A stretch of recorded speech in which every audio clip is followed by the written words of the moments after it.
अब हाथरस के बाबा पर चलेगा बाबा का बुलडोजर। इनको मिट्टी में मिलाने का काम करेंगे। योगी चलाएंगे बुलडोजर, अब होगा तगड़ा एक्शन।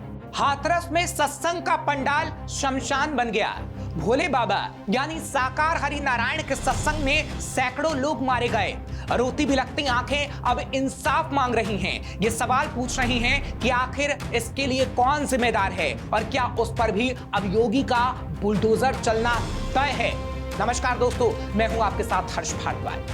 क्या सीएम योगी बुलडोजर चलाकर हाथरस के लोगों को इंसाफ देंगे, जिनके परिवार के न जाने कितने सदस्य सत्संग में मारे गए? क्योंकि योगी का बुलडोजर माफियाओं पर चला है। योगी का बुलडोजर उन अपराधियों की संपत्तियों पर चला है जिसने ना जाने कितने लोगों की जानें ले ली हैं। और अब एक बार फिर क्या अब सैकड़ों लोगों की जानें गई हैं तो बाबा का बुलडोजर चलेगा, क्योंकि सीएम योगी इस पर तगड़े एक्शन की बात कह चुके हैं। मामला दर्ज किया जा चुका है। एफआईआर में कहा गया है कि आयोजकों ने साक्ष्य छिपाए और शर्तों का उल्लंघन किया। भारतीय न्याय संहिता बीएनएस 2023 की धारा 105, 110, 126(2), 223 और 238 के तहत एफआईआर दर्ज की गई है। लेकिन इस एफआईआर में भोले बाबा साकार हरि नारायण का नाम नहीं है, जो सवाल खड़े करता है कि आखिर ऐसा क्यों?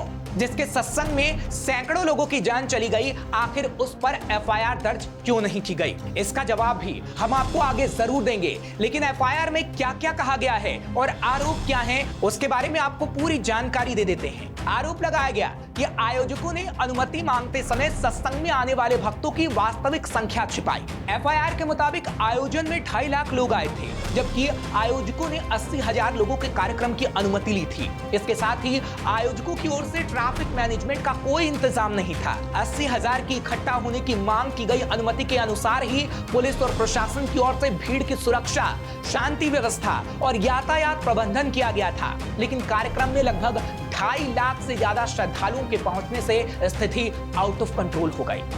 एफआईआर में कहा गया है कि भीड़ के दबाव के बावजूद पुलिस और प्रशासन के अधिकारियों ने हर संभव प्रयास किया और संसाधनों से घायलों को अस्पताल भेजा और कहा कि आयोजकों और सेवादारों ने सहयोग ही नहीं किया, यानी मदद नहीं की। आयोजकों ने सबूत छिपाकर और श्रद्धालुओं की चप्पलें और अन्य सामान पास के खेतों में, फसलों में फेंककर कार्यक्रम में आने वाले लोगों की वास्तविक संख्या को छिपाने की कोशिश की। यानी ऐसा काम किया जिसमें लोगों की जाने जाना तय था और ऐसा ही हुआ। लेकिन अब उस सवाल का जवाब आपको देते हैं कि आखिर एफआईआर में भोले बाबा यानी साकार हरि नारायण का नाम क्यों नहीं है, जिसके सत्संग में सैकड़ों लोगों की मौत हो गई है। दरअसल आज के युग में सबसे आसान है बाबा बन जाना, कथावाचक बन जाना, धार्मिक प्रवचन करने लगना, क्योंकि यही एक फील्ड ऐसी है जिसमें कोई भी चुनौती नहीं है। हर रोज कोई बाबा प्रकट हो जाता है और देखते ही देखते वह करोड़ों में खेलने लगता है। अलबत्ता हर बाबा अपने भक्तों के दिल और दिमाग में घुसकर उनको अपने बताए रास्ते पर चलने को मजबूर कर लेता है।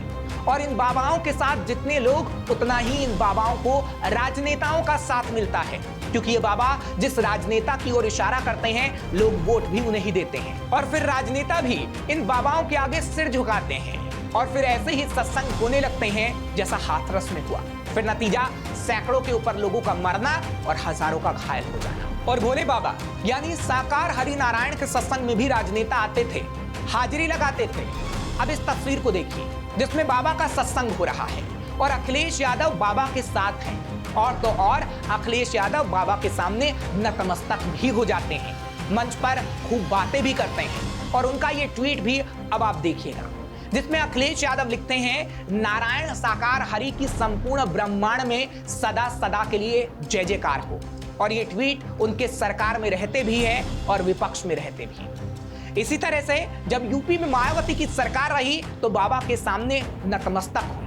यानी ये उस बात का सबूत है कि कैसे ये राजनेता भी इन मौतों का जिम्मेदार होते हैं। फिलहाल बाबा की अखिलेश और मायावती के साथ तस्वीरें सामने आ रही हैं, लेकिन अब सरकार योगी की है और योगी लगातार अपराधियों पर एक्शन और बुलडोजर की बात करते रहे हैं। लेकिन अब क्या वाकई योगी एक बार फिर बुलडोजर चलाएंगे? क्योंकि हर जगह चीख पुकार है, इंसाफ की गुहार है और इन मौतों के आरोपियों पर बुलडोजर के एक्शन का इंतजार है। फिलहाल आपको ये खबर कैसी लगी हमें कमेंट बॉक्स में जरूर लिखिएगा। ऐसी तमाम खबरों के लिए आप देखते रहिए शेष भारत।